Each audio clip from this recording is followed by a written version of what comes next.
This is the Arete Coach Podcast with Severin Sorensen and his guest, Michele Barry. She is a CEO, Executive Leadership Growth Coach, a CEO Peer Group Leader, a Vistage Chair, and a consultant for businesses. This interview is recorded on August 31st, 2022 via Zoom video. You're listening to Severin Sorensen, Executive Coach and Curator of the Arete Coach Podcast, where we explore excellence in the art and science of executive coaching. I am speaking today with Executive Coach Michele Barry. She's a CEO and Executive Leadership Growth Coach, a CEO Peer Group Leader, a Vistage Chair, and a consultant to businesses. Michele Barry is CEO of M. Barry Consulting out of Arlington, Massachusetts. She is also a Vistage Chair with Vistage International. She's been with Vistage since 2005. Here, she forms and leads groups of CEOs, business owners, and executives to help them become better leaders who make better decisions and achieve better results. In 2007, she became a Vistage Mentor Chair, where she helps develop new Vistage Chairs to start their groups and become effective leaders. In 2012, Michele became a faculty member of Vistage and started teaching new hire training courses and advanced training courses for experienced chairs. Michele was a lead change management consultant and director with Fidelity Investments. Michele has also worked in the education, training, and learning fields with Politzer and Haney. She served as a learning and development manager, and she also worked in other organizations as Instructional Designer for training, a Developmental Editor for school curriculum, and an English teacher and mathematics teacher. Michele is a Predictive Index Certified Partner Practitioner, a certified EQI 2.0 and EQI 360 with multi-health systems. She's also certified with a Leadership Circle profile, and she is a PI certified talent optimization consultant. Furthermore, Michele has her master's degree in both literature and accounting, and early in her career, she was an auditor for one of the big four accounting firms. With her passion for education and learning, experience in leadership roles, and high-impact business chairing, is it any wonder why I thought Michele would be a great guest for today's podcast episode? Welcome, Michele. How are you doing? I'm doing well, thank you, Severin. How are you? I'm doing great. I had not realized that you had been an auditor with one of the big four accounting firms. Yeah, at the time there were 8 of them. They slimmed down. Yeah. It was Coopers and Lybrand in Manhattan in the 1980s, right out of college. All the big 8 at the time had programs for liberal arts students to bring them into their firms. And so we got master's degrees in accounting, and mine was at NYU, while simultaneously working full-time as an auditor for one of the firms. And grinding, I might just say grinding, working like the 70, 80-hour work weeks. Yep. They were required to enable us to participate fully in the master's degree program so that we were full-time students in the summer, part-time students during the year, and full-time auditors basically September through June. Sounds like a really great formative program. Interestingly, you left that to go right into education. So what did you see in education to go to that was exciting? Well, I think in many ways, I've always been drawn to education and learning and coaching. I started from being 5, coaching my younger sister how to ride a bike, to in high school coaching a Special Olympics soccer team. I'm an athlete, so I grew up playing soccer, and then in college played soccer and ice hockey and softball. And I continue to play soccer and ice hockey. Although I appreciated what I was learning as an auditor for Coopers and Lybrand, I decided that if it required the CPA certification, it was probably not for me. So at the time, I was playing ice hockey on a women's team, and one of the women's boyfriends was the athletic director of a local private high school. We were just talking, and I was talking about things that I loved, and he's like, "We have an opening. Do you want to come and interview for it?" The opening was for an English teacher position. And so the interview was teaching an actual high school English class. My first formal teaching experience was the one to get the job. I went on to teach high school English and high school math and coach the girls' soccer, and started and coached the girls' ice hockey teams at that school. Went on from there to more corporate types of education and coaching and learning. Got into the sales and marketing side of it in the publishing industry, in educational publishing and developing educational materials. Instructional design is fancy for developing learning materials for teaching people who work at companies. And then I led departments like that. And at Fidelity, I got to expand to management development and leadership development as well. And so took off from there and left Fidelity, and shortly thereafter became a Vistage Chair. It was tech at the time. If you look at it on paper, it seems very unconnected and unrelated. The narrative makes sense. Yeah, as a storyteller, you would be able to find that narrative. That's awesome. I got to go back to hockey. Hockey is such a great sport. It is a great sport. Wayne Gretzky has this quote, and I want you to explain the quote for our listeners. His quote is basically that in hockey, you don't skate to where the puck is, you skate to where it's going to be. Tell us about that and how that applies to business. I think everything is about anticipation, right? Everything's moving all the time. So if you think about hockey, hockey is a very fast moving game, right? People are moving, all the players are moving all the time. And there is nothing that is where it is, right? Because where it is, when you're holding the puck on your stick and you're looking at where somebody is, by the time the puck gets to where they are, it's where they were and no longer where they are, right? So you have to pass to where they're going. And so if you're receiving a pass, you have to be moving in a direction that makes sense for your team and for the play, so that you're all in sync with the constant motion. And to me, that's just a metaphor for life, really. At what point does the world just stop? At some point, don't we all just wish everything would just stop and we could catch up and just call a timeout and just catch up on all the things that are piling up? But that's not how it goes, right? Businesses are constantly moving. The world around us is constantly changing. And we cannot, as leaders and as executive coaches of leaders, we cannot help anybody if we're prepared for today. We have to be constantly anticipating tomorrow and preparing for tomorrow and leading our organizations into tomorrow. We help to create tomorrow. We help to define tomorrow. But today is just the launching point to getting to tomorrow. Many of his quotes are applicable far beyond hockey, right? You miss 100% of the shots you never take. Another great Gretzky quote. I think you gave the best illustration of it that I've heard. It's awesome. Did you happen to watch the FedEx Cup championship this last weekend? I did not, no. I'll catch you up, because as a leadership circle profile expert, there's a part of this that's interesting, and we'll see this in many different sports. So to take our listeners back, so the end of the official golf season culminates in the FedEx Cup, and the winner gets $18 million. Second place gets 6. So it's significant, those last plays. Now, what was interesting is whoever wins the second to last tournament and has the most points for the season gets a advantage. They give them 10 strokes to start, so they're ahead of everyone, and then they stack rank everybody. The leader started at -10. Rory McIlroy had a start, but not at the top, but he had a couple of strokes. In his very first 2 holes, he dropped back 4 strokes, which is a real fumble. But he actually then came back to win the entire tournament.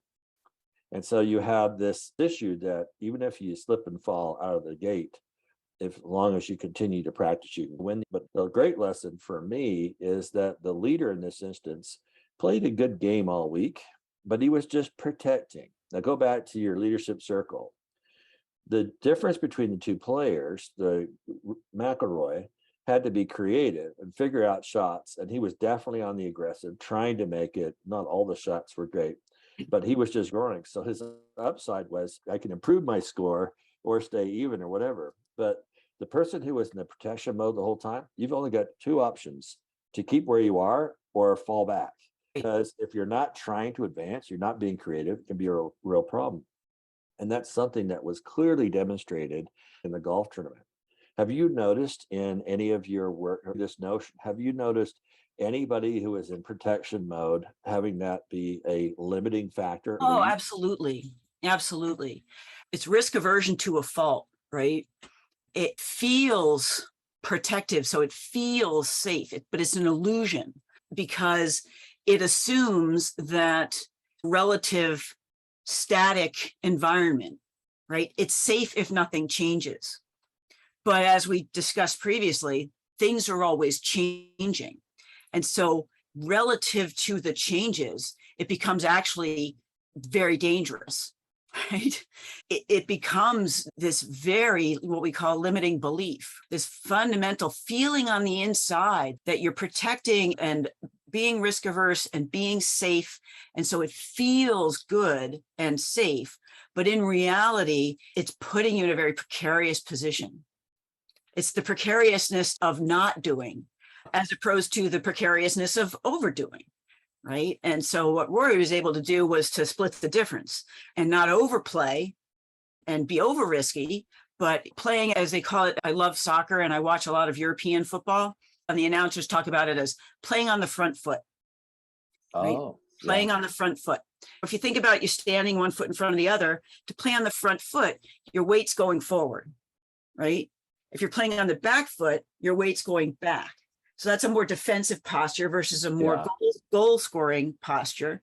And so you playing on the front foot is a metaphor for moving forward, playing with the intention to continue to be offensive minded, continue to be attack minded in soccer, continuing to be growth minded in business. How many times have we seen a team? Soccer is a great example.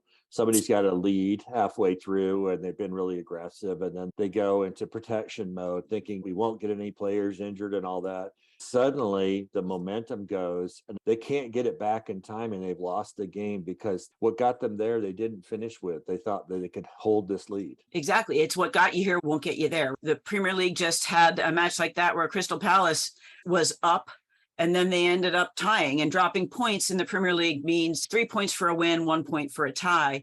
Last year, the league was won by a difference of 1 point in 38 games. Wow. The winner of the whole league had 1 point more after 38 games than the second place team. So it's very thin margins. So when you drop 2 points, the difference between a win and a tie is 2 points. That's the difference between winning and losing the league. It doesn't sound like much. It's just one game, but it's not like baseball where they play hundreds of games. They play a very limited season. It's more like American football in that there's a limited season and every game counts. Thinking of American football, go back to the Patriots Super Bowl when they were losing to Atlanta by something, was it 28-3 at halftime? Who didn't think Atlanta had that game locked? And the Patriots won and win. New England, yeah. But who outside of New England didn't think that Atlanta had that game locked down? Atlanta certainly thought they had it locked down. When that momentum starts coming at you, then you got the paralysis of fear and everything else, and you got players that are not performing at their best. And like you described, cultivated that defensive mindset. So you may have even put people in positions. If you're thinking about business, you've cultivated that protective mindset. You might have hired for it. You might have promoted for it. You might put people in positions for it. You can't just turn on a dime. You've created that defensive mindset. It takes a little while to shift that. And by that time, the momentum of your competitors, they're gaining against you. You're not treading water, you're falling behind. I've marveled at how many times in American football, when somebody has a lead and they go into what they call preventive defense, how quickly the quarterback for the other team makes, here's 10 yards, 10 yards, 10 yards. Because they're protecting against one thing, and it opens up so many. All the others. I know. And they call it the Southern way of calling it the prevent defense. I'm like, dumbest thing I ever seen. In terms of the coaching theme, we went from Fidelity to Vistage. What was the transition? How did you find out about Vistage? What was the process? And was it easy to start your first group? In the usual way, it was tech at the time. I had left Fidelity to start my own consulting practice. And as one does, one networks. I was talking to people and I was speaking with somebody who said, oh, you should talk to my friend. She just became a tech chair. I said, oh, what? He said, I don't know what it is either, but I really think you should talk to her. And I said, okay, why? What makes you think that? And he said, you seem to have a lot in common and very passionate, engaged about leaders and leadership. And I just think it'd be a really helpful conversation. So we set up some time and our half hour ended up into 3 hours, at which point then Tech, now Vistage, sounded like either the greatest thing ever or some wacky California cult. And so I just wasn't sure which. So as one does, I kept networking and growing my consulting practice. And this tech thing that became Vistage, I kept it warm. At the time, it was a many months long, many hurdles to go through, many gates to go through, interview process, including a video interview and different personality tests and yada, yada, yada, until it culminated in my being invited to spend thousands of dollars of my own to journey from Boston to San Diego to spend a week of my own time, not earning money, but instead in training. So I figured, what have I got to lose? It's a week.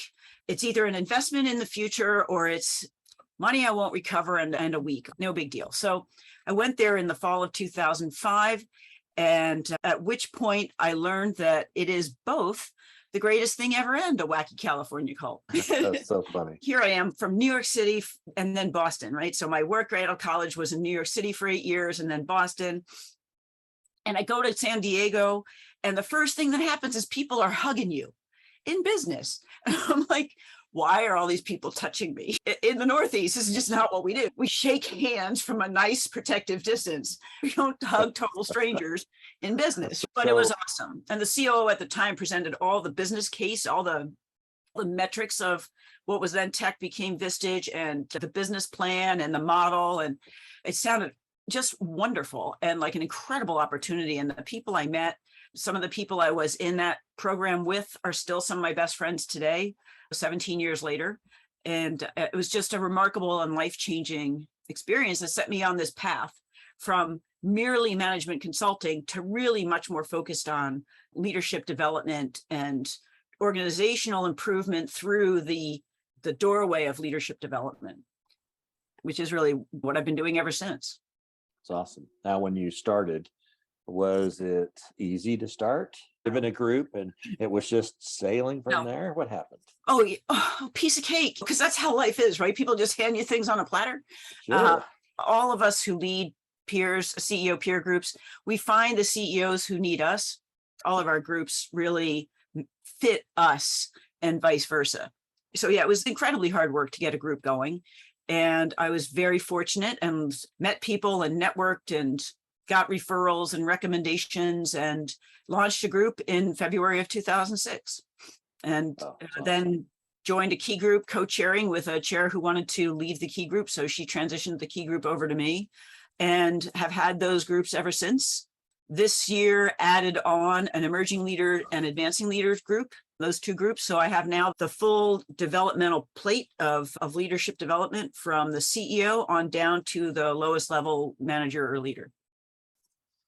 Tell me about the emerging leader and advancing leader. I think conceptually they're the most important thing because of all of the new workers coming in, and that we're losing so many of the current leaders through aging out or not. 100%. Absolutely true. Boomers, all the experienced leaders are leaving the workforce in droves, more than 10,000 a day retire. And what that's leaving is a huge gap in leadership. And so what people are finding is that younger and lesser experienced people are promoted into higher titled roles than ever before, faster than ever before. So they don't have the same years of experience as their predecessors. It used to be that the only people who got any sort of management or leadership training were in really big companies, the Fidelity Investments, the GEs, right? The really big companies would have these in-house programs. And sometimes people would take positions there just to get that kind of training and then go out to small and mid-sized businesses. But for small and mid-sized businesses, they can't do these things in-house. And that's where I come in. So from an internal development standpoint, they've got a real gap, an experience and leadership gap, where they're promoting inexperienced people into roles of responsibility like never before. So those people need to accelerate their development. They have to accelerate their development to be capable of the complexity that those roles demand. And that's where this program comes in for that. From a retention standpoint, here are people who would in times past have to have gone to one of those big companies to get this kind of training. Now they don't have to. Now their CEOs can say, you know what, you're important to me and your development as a leader is important to me. And I'm going to put my money where my mouth is and invest in your development. It helps the individual employee learn and grow and develop and progress in his or her career. It helps send that cohesive message that we invest in our internal growing people. And from a hiring perspective as well, it allows small and mid-sized businesses to compete with the big boys to say, you know what, we can offer this leadership development and we can tailor this in ways that they weren't able to before. Now they can offer a more competitive advantage in hiring, in retention, in development of people, and in closing the gap in terms of what they need in their own organizations. Having these two programs is just a true win to really bring the full spectrum of leaders in any small to mid-sized business. It's just amazing. It's an amazing opportunity. I agree. Congratulations on having that lineup. I think that's wonderful. Definitely important. Now, you spent a lot of time in that education and training industry. What did you learn there that helps you in your coaching practice? Really, I think the most important thing is just the notion that you meet people where they are. And it's really important to be open and not judgmental with respect to where somebody is. People are where they are, and we're working with leaders. I'm working with the best people in their organizations.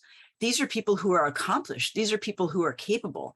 These are not people that need rescuing. These are people who are already talented, and they need help to really fully realize their potential. It's a little bit like the Michelangelo quote of his job as a sculptor was to remove the stone to reveal the statue within. You're helping to remove the obstacles so that the full person within can really live through it. That's the perspective that I take, and it's all my work with people at all different levels and all different ages over decades that helped me form that perspective, that people are trying to be their best selves. And that's that. I don't know anybody who's not trying to be their best. Yeah, well, that's awesome. And that's certainly the culture you attract. So I think that's a wonderful thing that you've got there.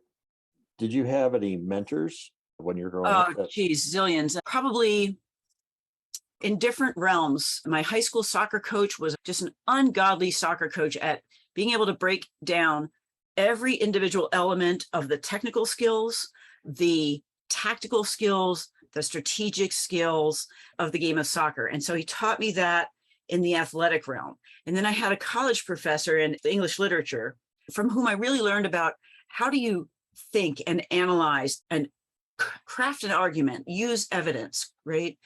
And then I had a life coach who is, how do you understand yourself? How do you anticipate your own sort of emotional experiences? How do you become more emotionally aware?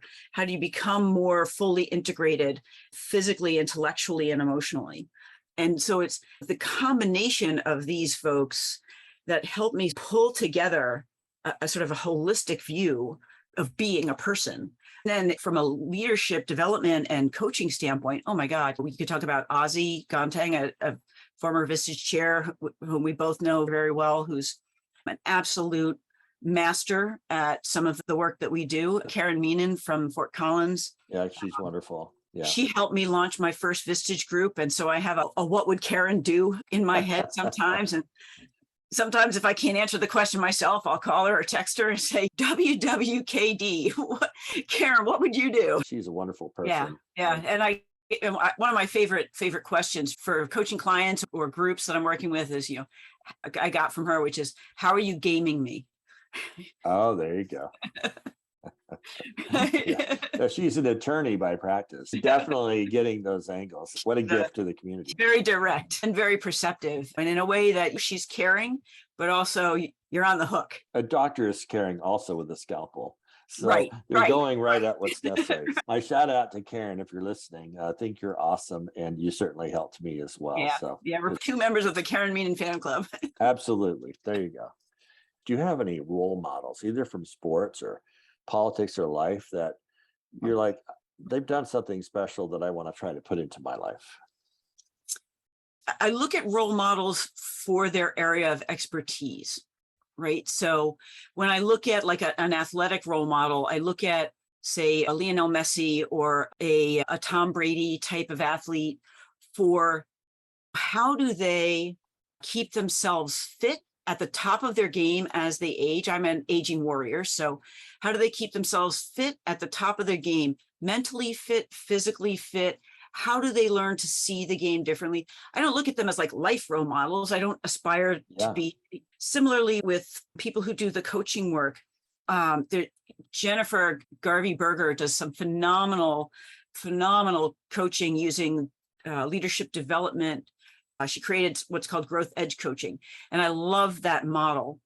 And so I look at how she approaches coaching and how she approaches that. So I have role models for facets, but I don't aspire to be all of their life, right? So I don't look at so-and-so as a poor role model because he treated so-and-so like that.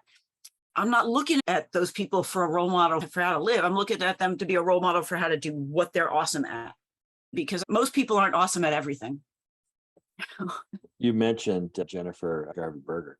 Growth edge. What's a growth edge and what is your growth edge? So a growth edge is where you're right on the cusp of something either holding you back or pushing through it to really seeing something powerfully positive come from it. But edges are scary. They can look sharp. Right? They can be intimidating and dangerous. There's like this element of danger to approaching an edge, right? It takes something to get through it. Are you a skier? I'm a skier more so than a golfer. Okay. So I know how to ski. But yeah, you have to be right on the edge, right? Hockey's like that too for skating. If you're right on the edge, you're right on the edge of losing your balance. That's when you're at your best. That's interesting. I was going to say in skiing, when you're up at the top of the hill and you're going over the cornice, it's a little scary because you can't actually see what's there. You may have seen it on the lift going up. Okay, no rocks underneath. But it's by getting over that suddenly hit some of the best snow and the opportunity you can have on one of those. And you have to get in the zone, and the fear can hold you back. But if you get in the zone and you crest that edge, and then you're in the flow and it sort of all blends together and it just becomes this very fluid, natural experience. But you have to break through the edge. You have to crest the hill. You have to get through that barrier. Sounds like in business, Ellison's J curve effect. You got to go off that cliff, if you will, and it's going to be a fall, but it leads to other things if you'll work with it. Exactly. There is no transformation without that fear and that pushing through and that sense of danger. And that's where I think growth takes a lot of courage. I admire people who seek out leadership development or executive coaching because it implies the courage to take some emotional risks, to take some identity risks, and to put themselves out there. All right. So we have aptly described it. So what's your growth edge? Where's your opportunity? There's so many.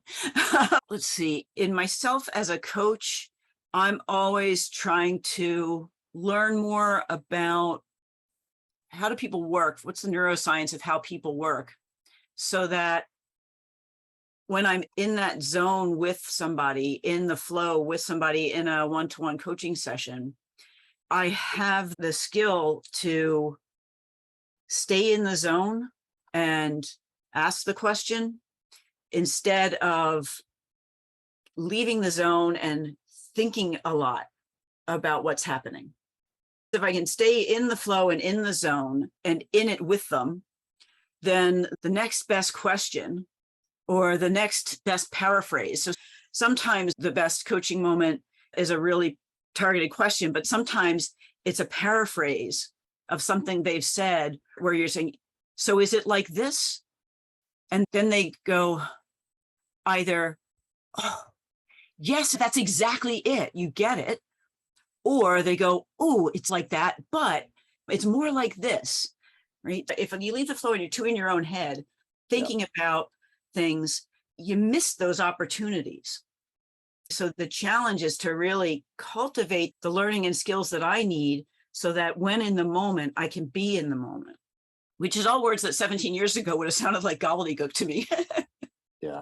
Well, it's a wonderful thing to reach that point where you're communicating such that the conversation is like a dance. They Right. move, you pivot, they move, and you are trying to create something that would be valuable for them and that has meaning without pushing them or necessarily even leading them, but working with them to get whatever the highest purpose that they want for that time. I think early on, I have made, and I've seen other coaches make mistakes around thinking we know where someone should go. Sometimes you're right, and sometimes you're not, but it's not my journey as the coach, it's their journey. And it's fundamentally not coaching to think I know where someone should go and then try to get them there. That's not my role. Bring up something that's, I have to say, it's certainly been a challenge for me.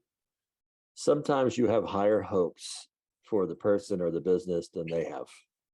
And despite your encouragement and questioning, they want a lifestyle business and that they can have a growth business. Right. That's not their goal. Their lifestyle business is what they want. But if that temporariness is within their time period, their time horizon of retirement or lifespan, they're fine with that. And that just is what it is.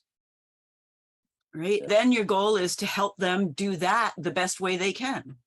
And I know, and you know, that lifestyle businesses are temporary, right? That because there's a stagnation to that. And so at a certain point, you're going to be losing your best people. Then can you even maintain the lifestyle? So at a certain point, it's that protect and defend becomes, it's what we were talking about earlier, right? That prevent defense is in many ways the most vulnerable form of defense there is, right? That protect and defend mindset to protect my lifestyle becomes what costs you your lifestyle. Yeah, it's so important what you say there. But it also goes back to this alignment.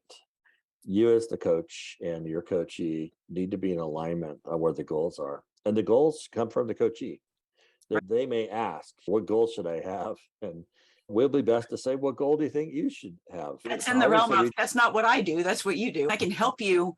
We can talk about that. If you don't know what your goals are, we can talk in such and have conversations to illuminate your goals, because everybody has goals. They just may not be aware of them. Yeah, I think that's wonderful. Do you have a personal mantra or rule that guides you in your decisions of life? Really, it's staying curious as much as possible, staying courageous as much as possible, and staying compassionate as much as possible. That's the sort of the legs of the stool that enable me to be successful. And when I fall short on any one of those, the whole stool pays the price. Yeah. You know, the whole stool becomes tippy. So those are three strong C's: curiosity, courage, and compassion. Those are wonderful. Yeah, it's not a mantra per se, but it's aspirational ways of being that I try to nurture and cultivate. So let's go back to your Vistage Chair. You've been chairing now, it's about 17 years, you say? Yep. So what do you know today that you wish you had known during year one? Oh my God, everything. Let's just list out a few of those. What I know is that groups are a living, breathing entity, right? A group of people is its own, almost its own life force. It has its own culture. It has its own rhythm. Groups go in cycles. So you can do the forming, storming, norming, performing cycle, which is not an untrue cycle, but you'll have phases. The first time you're going through a phase, you don't know that it's just a phase. You don't know that it's a cycle. It's, oh my God, what's happening now? And after 17 years, when I've gone through these cycles multiple times, I can anticipate them and try to keep the downsides of the cycles as short and quick as possible, and try to stretch the upsides of the cycles as long and get as much out of it as possible. So I've got more experience and wisdom in the sort of the ebb and flow of group dynamics, certainly in identifying strong candidates for the group versus the, oh, you've got a pulse and a credit card, you're in. That's not good enough. And you only learn that when you bring in people who are really not well suited to a group. So let's have fun with that one for a minute. Without mentioning names or even the business industry, let's just talk about a type. Think of the worst new member you've brought in, and don't name them, but how did they make it in? And how did the wrong fit disrupt the group as a method of preventing? Initially, they made it in because the existing members and I had as our primary objective bringing in people. So it was the pulse and the credit card concept. We were less choosy about the person, and we wanted the bodies. We wanted to have people in the room. It's like any kind of relationship. Somebody can be a great fit for one group and a terrible fit for another. I've had a couple of members like that, even people whom I really respect outside of the group, terrible fit for the group. There are some chairs that have an agenda for every meeting, and they're very agenda oriented, and they work through the agenda. And there are members who really love that. I'm more open-ended than that. There's a loose structure to the meeting. We will check in either online for some of the groups or in person for some of the groups. We will work on issues or topics or opportunities or challenges, but I'm not going to rigidly follow this one methodology. I'm not necessarily going to time everything so that you have 45 minutes and only 45 minutes, and we're going to do it in 45. Some people really love that. They need that. They feel they need that structure, and they love that. And they buck against the open-endedness and clamor for structure. And that's a form of structure I don't use. If something needs more time, it gets more time. If something doesn't need more time, then can we just do a quick go round and everybody contribute one last thought to this, and then we'll move on. You bring up some good ones there. The selection based on pulse and credit card, lack of fit, people that don't have the same system. We could add some others. One might be people who are only givers and not takers, and people who are only takers, not givers. You need the balance. Right. Some people only want to work on others. How about today? Why don't you participate with us, and so on? Yeah. And then the other part, I think different goals. Like groups are diverse enough, but when the goals are so different, like for example, if one person wants to run a lifestyle business and the entire group is growth business, it's just never going to fit. Yeah. It's never going to fit. And I have to say, most lifestyle people I have left my groups because fundamentally a lifestyle business is going nowhere. They're not trying to do any of the changes and learning that Vistage is all about. Right? It's fundamentally about learning and development and growth. And if you really just want to maintain the status quo for as long as possible, what you really need is friends, right? Yeah. And Vistage members certainly become friends, but that's not its fundamental purpose. Yeah, so many other ways. I appreciate that thread. I think this will help others. I know, for example, later this year, I'll be visiting Connor Niels over in Spain. Oh, Connor is awesome. I love Isn't he wonderful? Yeah. But he has shared with me that the Vistage speakers and the Vistage chairs that we have on the podcast, he shares with the chairs over there in Spain as part of their curriculum. And so I'm sure there's a few people who are new into this. Oh, I need to know that earlier. That might help me out of a pothole. So that's helpful. Right. Connor does a great job of leveraging experienced Vistage leaders and resources from all over the world to really, he's very engaged in that, in bringing his Spain chair group up and really adding the most value possible to the chairs and the groups in Spain. He's a phenomenal leader. Yeah, and a good friend. He is, and a decent guy who, by the way, has a great list of things to do in Barcelona should you ever go there. My wife and I will be visiting him very shortly, and we'll have a few days there. So it'll be a lot of fun. Awesome. So tell me about M. Barry Consulting LLC. What do you do, and how can people use your services? With Vistage, it's very peer group focused. And the core of Vistage is very CEO focused. What I learned over time is that, and why I love the EL, AL, and KEY as well as the CE models, because I get to work with more people within an organization. But there's multiple things when you only work with the leader is you only have that person's perspective on the organization and on themselves. And they can only do so much themselves, right? And so with my consulting practice, what I like to do is get more engaged with more of the organization. So I like to do the executive coaching at the top, but then work with them and work with the leaders of that organization to really craft a culture of engagement and development and learning throughout the organization. I go back to a previous podcast you did with a gentleman who's very much into conscious capitalism. Conscious capitalism, let's face it, the numbers are in. It is a far more successful model of business than not. So if from a purely selfish, profitable monetary standpoint, if you wanted to be as financially successful as possible as a business, you would practice conscious capitalism. And yet people don't. So why not? Yeah. What's in the way?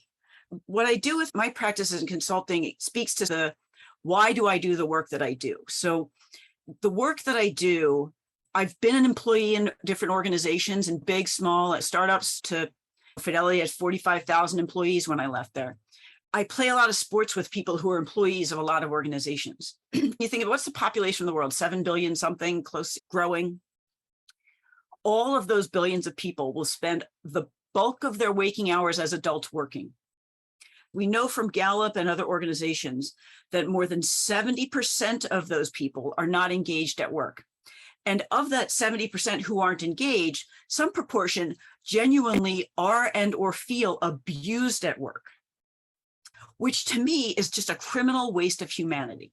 That said, I have met thousands of CEOs and more than thousands of managers, and I don't know any single one of them who goes to work every day with their objective being to make their employees' lives miserable. And yet I know all of those CEOs and all of those leaders will also go to work, and they will often think this thought, oh my God, I have all these employees. Why don't they just do their job? How hard can it be? Just do the job. And all of the employees I've ever met go to work every day believing that's what they're doing. So there's this huge disconnect from intention to reality up and down an organization, which leads the majority of humanity unfulfilled, uninspired, and not able to really bring their best. To me, that's just unacceptable.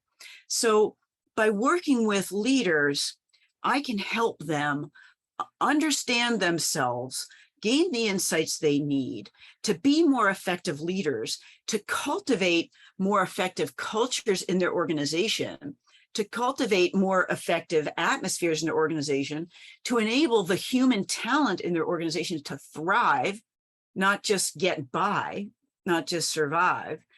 And when that happens, at least for that little segment of humanity, crimes aren't being committed. There's not a criminal waste of those human beings. And to me, the more of that can happen, the better off the entire world is. It's what closes the gap between current state and conscious capitalism. You have to help people become conscious capitalists. If they could just do it because it got them more money, they'd all be doing it. Yeah. Kevin Rafferty was the guest we had for Conscious Capitalism. It was a fun conversation. And it's phenomenal. I 100% support it. Absolutely try to get leaders to the point where that's what they can be doing. And I also love what you're talking about in terms of engagement and trying to get people together. I am very concerned, particularly in our environment of low unemployment, of how bad behaving employees are now becoming. Oh, God, 100% agree with you. Have you heard, and I didn't know this term, but I've now had it in my ears for weeks, and it's not the only thing I'm hearing, like a ringing of a bell. Quiet quitting. Yes, I was wondering, quiet quitting. Quiet quitting. Yeah. Right. So what do you think of this quiet quitting? You know what's fascinating? How many business leaders do you know that are very dismissive of TikTok? Most. So quiet quitting was trending on TikTok probably 2 to 3 months before it hit the Wall Street Journal. We can't afford to be just dismissive of TikTok. We don't need the Tide Pod crap and the dances, but we do need to know what's trending because it matters. So they do the bare minimum. And it is a hallmark of poor leadership and poor corporate culture. I think it's been going on long before it became the buzz of the summer of 2022. I think it's been going on for decades, right? It's just that in an era where there is no competition. So as an employee, I know that they're so desperate for people with a pulse that they'll keep me because anything I do is better than nothing. Then I just have to do the bare minimum and I'll still get paid. So I don't therefore have to push myself just to survive. That means that the only reason I'm going to push myself is I'm either internally motivated and I just can't stand to live any other way, which is how I am, or the organizational culture is such that it doesn't tolerate that lack of engagement. The organizational culture is inspiring. The organizational culture is engaging. The organizational culture is one in which people work and thrive and really excel. And I see companies like that. That's interesting. A couple of thoughts on this. I had heard it for about a week, and then Alan Hagee put a little comment in his weekly newsletter, and a shout out to Alan. Thanks for that. That caused me to think more about this. Then we started doing some work internally at Arete Coach. We have an article that's coming out, and we've included some of the Wall Street Journal stuff. But you've probably seen this very cruel and sarcastic but loud statement on TikTok. The video was titled, "Work Your Wage," not act your age, work your wage. And think about what that does to a business. You're paying somebody $14 an hour. Don't do more than $14 an hour of work. Are you kidding me? I need to be 10 times, I have to produce $140 of value to pay for the building, the equipment, the power, and everything else. And if that dumbing down occurs, it will cripple businesses even more than what we have right now. Oh, yeah. So interesting. Yeah. Yeah. To me, it's kudos to Gen Z, because they're basically saying to leaders everywhere, damn y'all, you got to lead. Yeah. You got to lead. You can't just coast at the top of the corporate ladder. You have to lead. Leaders have to inspire. Leaders have to motivate. Leaders have to create cultures that are healthy, that are thriving. You have to create an environment that I want to come to every day.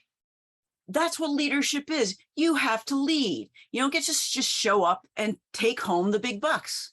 They are saying to the leaders of the world at all levels of corporations, you have to lead. And if you don't lead, I don't work. Yeah, so important. Right? Because in organizations where leaders lead and lead well and lead effectively, that is not what employees do. Yeah. Have you heard of the book by Matthew Kelly, The Dream Manager? Yes. I think that could be part of the solution. If your employees can make their dreams come true at your place of work, why would they leave you? Exactly. If they can get their degree, if they can get their skills, if they can create relationships, if they can create new things, if they're working with awesome tools, if you are changing the world, why would they ever leave? If they are learning and growing and thriving, why would they go? And the answer is they don't go. In well-led organizations with healthy, engaging cultures, they have waiting lists of people who want to work there. They have waiting lists. Go back to the leadership circle. Having an inspiring vision and a purpose and having the storytelling to go with it is the singularly most effective reason why people will get behind you. It's called effective leadership. It's why do you do what you do? Yeah. One of my clients, their company mission is to save humanity from business as usual. I love that. They manufacture cable and wire, but they practice that manufacturing in a culture that saves humanity from business as usual. So important. What you just said there. I love that. That's what it's all about. And I get to do that. I get to help leaders do that. And many leaders want to be leading companies like that. That's the kind of leader they want to be. When you ask any group of people to list some of the best leaders in history or in fiction or or what have you, they'll all come up with the same basic lists, right? It'll be Abraham Lincoln, it'll be Martin Luther King, it'll be all these people that inspired humanity, changed the world, Rosa Parks. It'll be these people who just, these are their leadership role models. That's who people aspire to be. How do you close that gap between who you are today and who you aspire to be? That's where I come in. What a privilege. Yeah. What a privilege to get to help people be who they aspire to be. Michele Barry, the fire starter. The Yeah. ability to take that imagination and help you launch. That's wonderful. So, Michele, I asked other coaches, I'm interested in your thoughts on this. What's the most powerful question you've ever asked anybody in an executive setting? Oh, wow. I would say that it varies so much from person to person because it's the right question at the right time that's powerful for that person in that moment, right? And it can be something as simple as just recognizing who they are and just stopping and saying, wait, how are you really? It's not a trick question. It just creates that pause of how are they really? It's a settling question. It settles them and it opens them and clears the cobwebs and clears the BS. And you get to what's really going on. So something like that, all the way up to Karen's, how are you gaming me? Yeah. Or it can be that almost cliche, what's the most important thing we need to talk about today? Yeah. To me, there's not like a trick question. It's really, who are they today? Where are they? Who are they the moment I'm with them? And that becomes the most powerful question. It's the question that matches who they are, where they are. Right? That's why the most important thing for me is to be able to be in that flow and in that zone with them, because then the right question will manifest. Yeah. It reminds me, I had Janet Fogarty on. She's wonderful. And she had a question similar. Hers was, is that okay? And I just thought that was powerful in terms of just thinking about it. So very similar to yours is, how are you really? And just taking time to pause. So that's a gift. Thanks for that question. What's the thing recently you've read that has inspired you or caught your attention? I read so much all the time. I read things, I listen to things, podcasts and TED Talks and things like that when I'm in the car. Boston is famous for its traffic. I do a lot of self-development. And I was recently reading something by a neuroscience researcher called Lisa Feldman Barrett.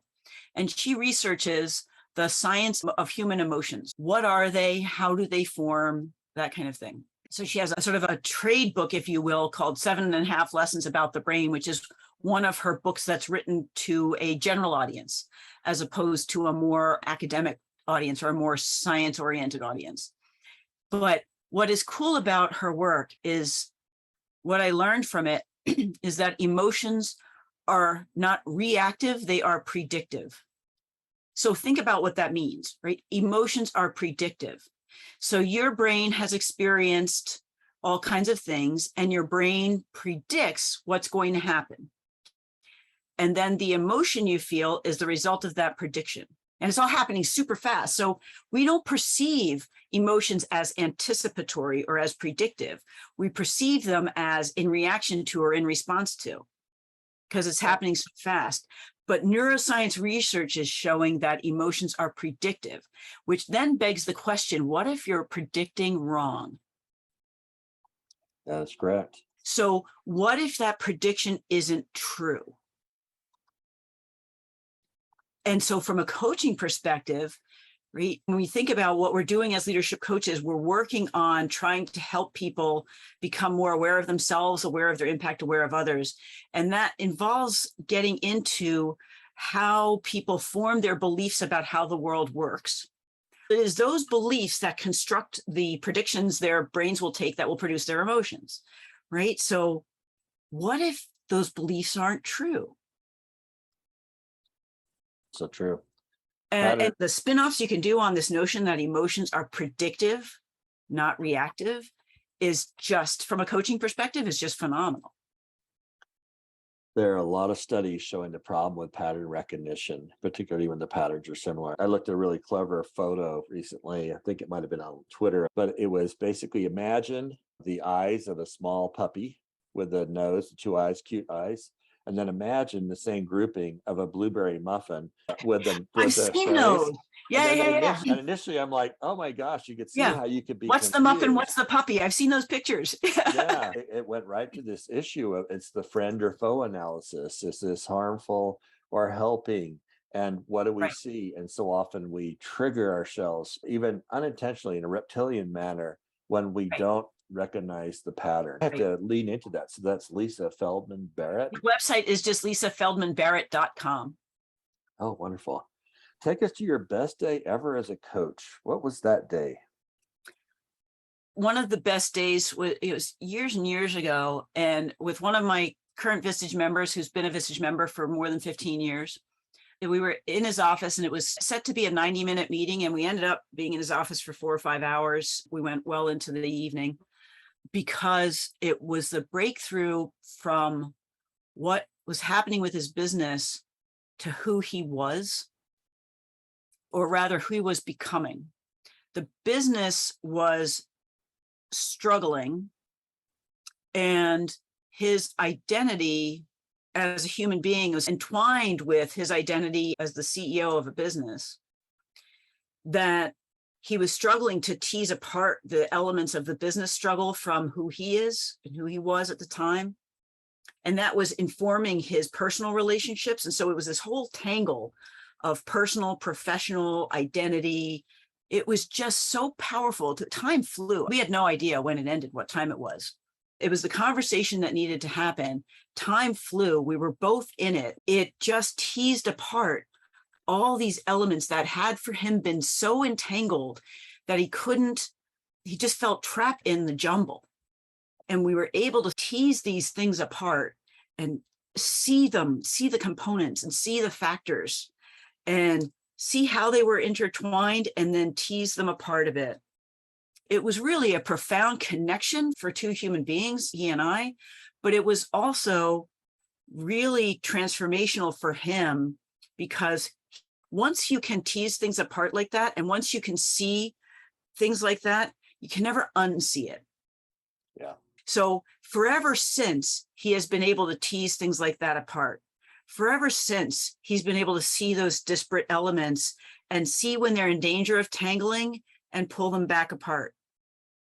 To me, that's just so profound to be with somebody as they're going through that kind of powerful transformation. It's an amazing experience, really. I'm sure you've experienced it yourself because you've been doing this for a while. It's a privilege. It's beyond anything. Live for those kind of moments. They're rare. They're a gift.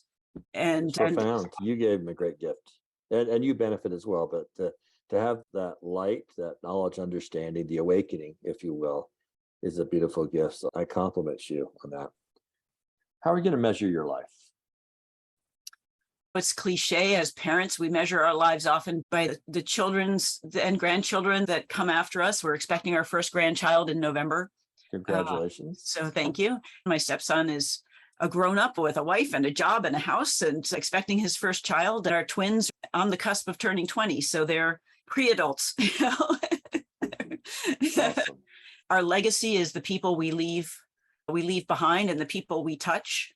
And I hope that by and large, the people that I touch, I've had a positive impact, right? And whether it's the kids that I've coached or the coaches that I've coached or the leaders that I've coached or the children that I've raised or the communities that I've been a part of, I hope that in my wake, I'm on the whole a more positive than negative impact. I love that. Thank you so much for this time today. Can I share with you a few things I heard that I want to remember? Oh, yes, please, Severin. And thank you for your time as well. It's always a pleasure. I really get a kick out of talking to you. And I know we've met, we were at Keepers of the Flame, and we've talked subsequently. So here are a few things I'm going to remember from today. First off, I had no idea that you had your start in accounting. And you've done all the other stuff, but that adds such a special spice to the menu that you have, because I can already tell you're a feeler, you're highly passionate, you're competitive, you get all the sports stuff. I just didn't know you had that other skill set. I can do financial analysis with the best of them. Yeah, there you go. You can make sausage, which is awesome. I can.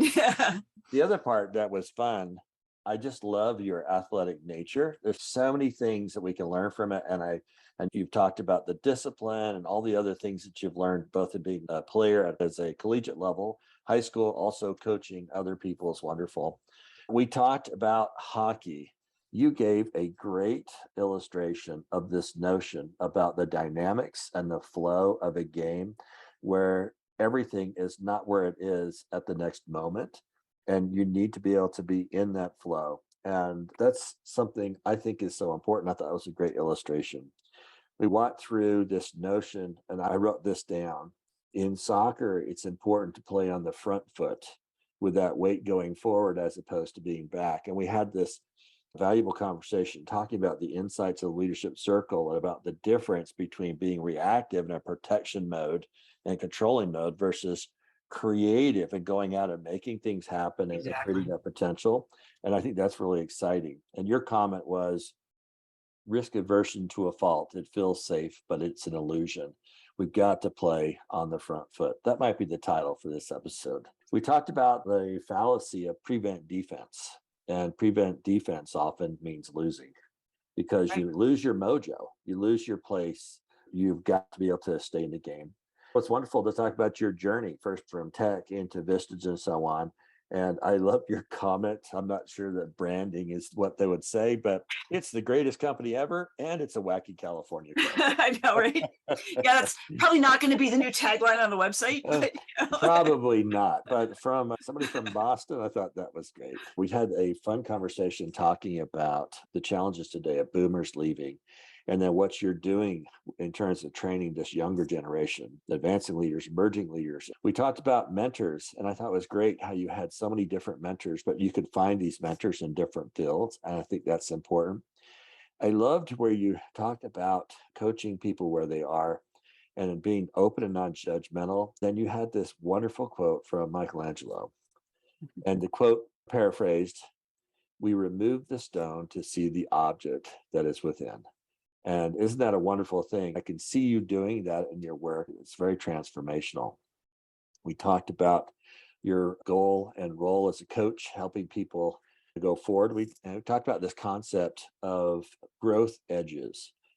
And you said edges are scary and can look sharp and dangerous. And it's the J curve effect, if you will, but you've got to go over the edge in order to get to that opportunity where you can be in that flow state. I thought that was a lot of fun. When I asked you about your personal mantra, you came up with the 3 C's: staying curious, staying courageous, and staying compassionate as much as possible. I thought that was great. We talked about what your work is doing with M. Barry Consulting, LLC, and all the transformational work and really getting inside of what people are doing. We had a discussion about quiet quitting and went down a fun rabbit hole there to discover, and there was much there for others to fall back on. And we talked about questioning, and you had one I thought was really delightful, one I want to add to my repertoire, and that is, how are you really? And just staying with that and helping people understand, as you described, the right question varies. It's the right question at the moment. You introduced me a book I did not know about. This is from Lisa Feldman Barrett, talking about the science of human emotions. Can't wait to dive into that one. I got a long drive ahead of me later today. That might be on my Audible. When I ask coaches, what's their best day ever? Their answers are all over there. I love that your best day ever was the transformation that took place in somebody. In a conversation, you were there and present, and you had no idea how long you'd been there. But when it was over, an awakening occurred, and something was seen that cannot be unseen. And what a gift. You really provided a gift, and a big shout out for that. Michele, you are great, and it's evidence to you, a compliment to you, all the great things you're doing. So for our listeners today, my guest is Michele Barry. She's a CEO, an executive leadership growth coach, and I might also add an effective leadership growth coach. She is a CEO peer group leader, a Vistage Chair, and a consultant to businesses, coaching right from the top down through the business. You can reach her in the following ways. On LinkedIn, it would be Michele A. Barry. And her direct email would be michele@mbarryconsulting.com. michele@mbarryconsulting.com. Now, with each podcast, I end with a few quotes for you to ponder, and her quotes today are 3. First, from Yeats. Education is not the filling of the pail, but the lighting of the fire. William James. Most people live, whether physically, intellectually, or morally, in a very restricted circle of their potential being. And Immanuel Kant. Science is organized knowledge.